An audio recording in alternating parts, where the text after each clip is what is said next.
So hello everybody, thanks for joining us this evening. My name is Mike Trombley and I am one of the instructional designers here at CGPS.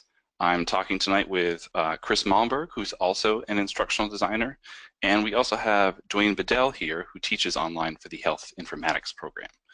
The three of us are here to talk tonight about how to use conferencing tools to hold virtual office hours. So let's get started. Quick note, we're posting a message with a link to the slideshow. And you can go take a look at that if you'd like. All right, so let's go. So we all know that online courses at UNE are asynchronous by design. So students usually work at different times and in different places, and they rarely, if they ever, come together to meet at literally the same time. But there are some instances in which talking in real time actually makes a lot of sense, whether it's a large group and their instructor or just a one-on-one meeting. Sometimes, communication is just a lot more efficient when you can actually have a conversation. Some examples of these times might be, let's say you find yourself needing to explain a tough concept to students, or you might be giving them feedback on a project proposal. Could just be some regular Q&A you do from time to time. These are all times when it's a lot easier to use your voice to talk rather than to go back and forth with course messages or emails or things like that. So what we're going to talk about right now is how to create a quick and fairly reliable space online for having those kinds of conversations with your students. There's dozens of web conferencing tools out there right now. You've probably already used a handful of them. You're actually using one of them right now. And the first one I've got up here, it's called AppearIn. And the website you can see there is literally just appear.in. We're presenting on this one because, first of all, it's really lightweight, easy to get up and running. It doesn't require any special software or plugins. And those are two things that often are the greatest sources of frustration and lost time when it comes to these tools. They can be hard to get up and get going. And we also chose to present on AppearIn because it's a tool that Dwayne uses regularly with his students. He'll talk about that more in just a minute, and we'll also have a little bit of time for him to answer some questions you might have about that tool. Right now, I'm going to let Dwayne take over to talk about his approach to office hours and how he uses AppearIn. Thank you, Michael. Nice to meet you, and thank you for having me on the webinar. First of all, to schedule an online meeting with a class, it can be difficult at certain times. Certainly when we are trying to juggle our schedules, trying to find a time that will work for everybody in the class, and of course for time that I have available to meet with the class. And one of the things that I like to do with the class is to use a variety of tools to schedule a time, and I use the tool Doodle, which is a free online scheduling tool that is on the website. And I also use emails through the UNE email, and then I also use course announcements through our Blackboard screen here. So taking a look at Doodle, it's really nice and interactive, and it is a very fast way to reach all of your students at one time. The nice thing about using Doodle is that you can present multiple times, multiple dates, and then you can actually see the responses from everybody as they click the check boxes that work best for them. So once I receive the feedback from the students, I will schedule an office hour outside of my regular office hour to meet with them to bring the entire class together to have them collaborate and share ideas with each other. Of course, I use the UNE email system to send out announcements as well, just to remind them that we will have a live session or a office hour at a certain day and time, and probably about 2 hours, even 1 hour before, I'll send out another reminder with a link to point them to the right meeting room. And then finally, I use course announcements just to make sure that students will see the announcements when they log into Blackboard, so that way, in the event that they do not see their emails.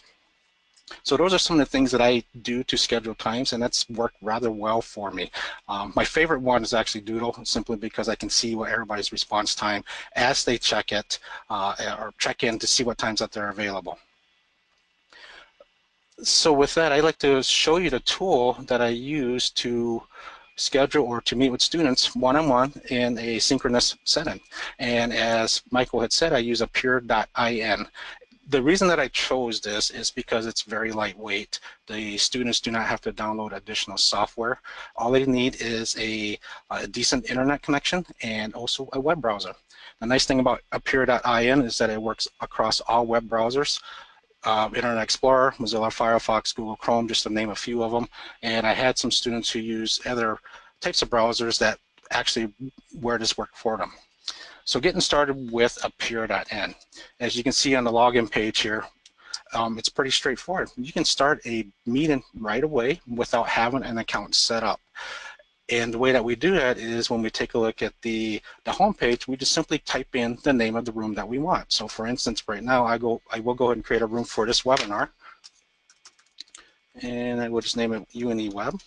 And from here, once I click on create a new room, it will create the room if it does not exist already. However, if it does exist, it will ask me to pick a new name. So we lucked out with this one here, and it's bringing me right into Appear.in.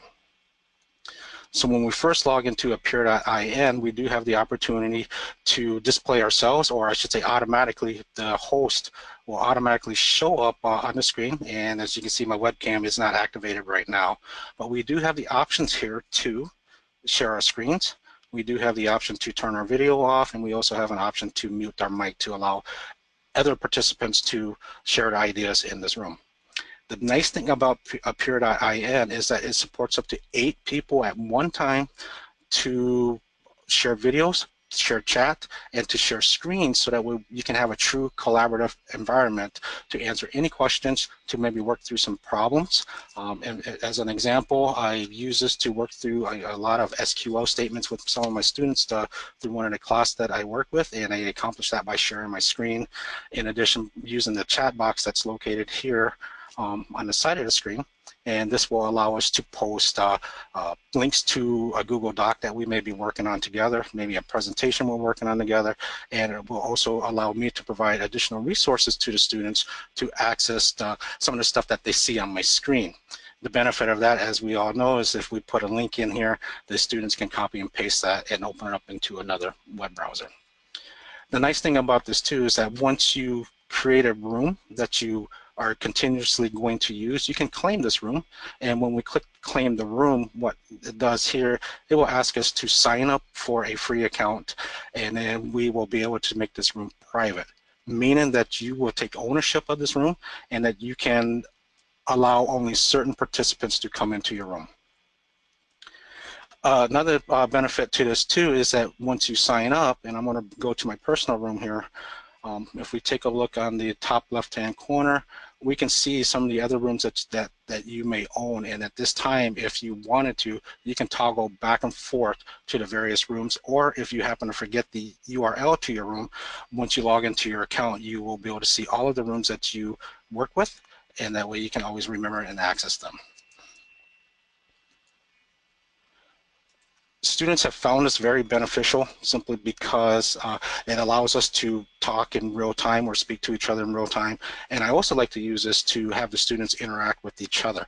The whole idea behind this is to try to create an interactive classroom, because we all know that online learning can be kind of stagnant at times, and it's usually the students on their own waiting for emails, responses from their instructors or even fellow peers. And with this here, we can bring everybody together and try to simulate an in-class setting with this. And it also gives me the opportunity to learn about the students, to get to know the students, and once we are able to get to know each other, we will be able to, of course, create wonderful things as we all collaborate to work on assignments.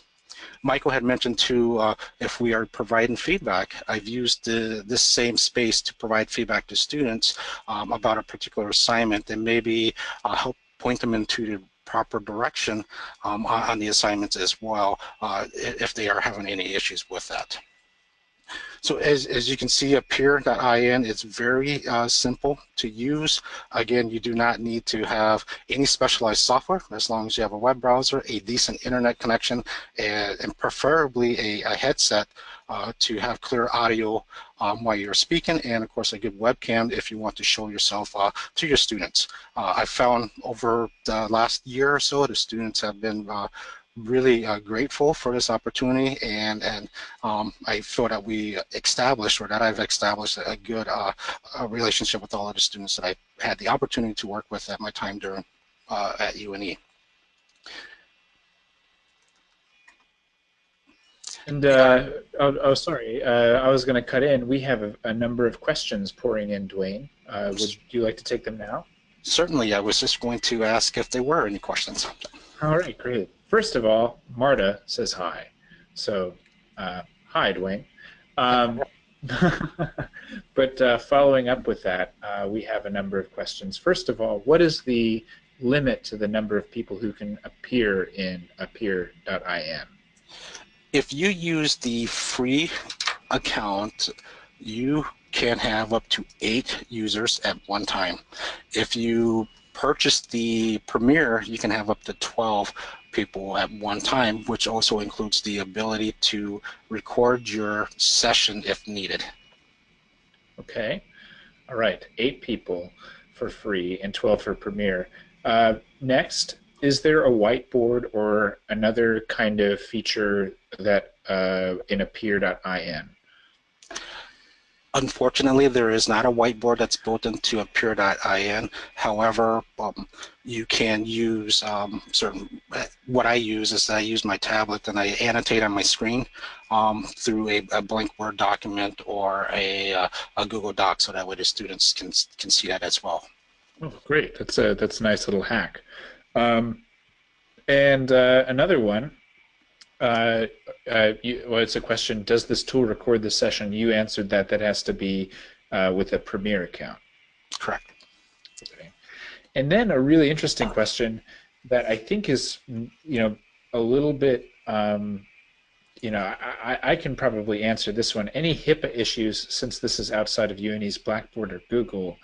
I think, and that's Marta asking this, I think that so long as we can, FERPA, not HIPAA, so long as we can guarantee that only the people who are coming into the so long as the students opt in to being in this space, and also it is somewhat private because you've created it and you're not broadcasting it, except for this webinar, but you're not actually it's not something that is like a public space. So, and yeah.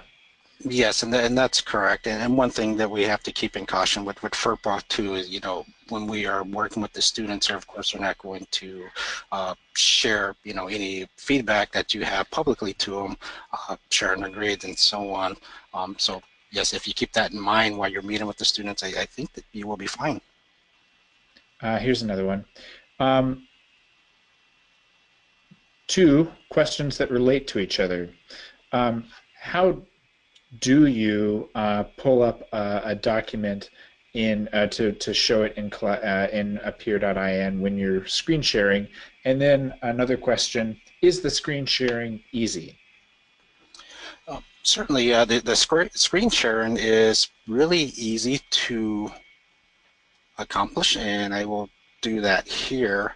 So if you take a look at my screen, we do have a toolbar that's on the bottom, and when we are here, you can simply click share your screen, and what that does, it allows you to pick which screen that you want to share. Currently, I'm using 3 monitors, so I'll pick this screen here, screen 1, and once I share that screen, it becomes instantly available to all of the participants in the room. And when we are working with various documents, now that the screen is shared, I can open up any document and put it on the screen, and they are able to see that as well. Awesome. And that's something that you might use in conjunction with a document that you couldn't otherwise share, like in Google Drive or something like that. This is where you're kind of talking about things that are visual, or I guess just pointing anything out on a Word document. Correct, and I also like to add something to this too. The participants who are in the room have the ability to share the screen as well. I've had it to where we had 2 students sharing their screens at one point while they were discussing a project. And that kind of made it a little interesting because it was the windows became quite small, but we were able to accomplish that and work together on a particular project. Okay. Do you want to talk about anything, Dwayne, as far as like sort of like closing up?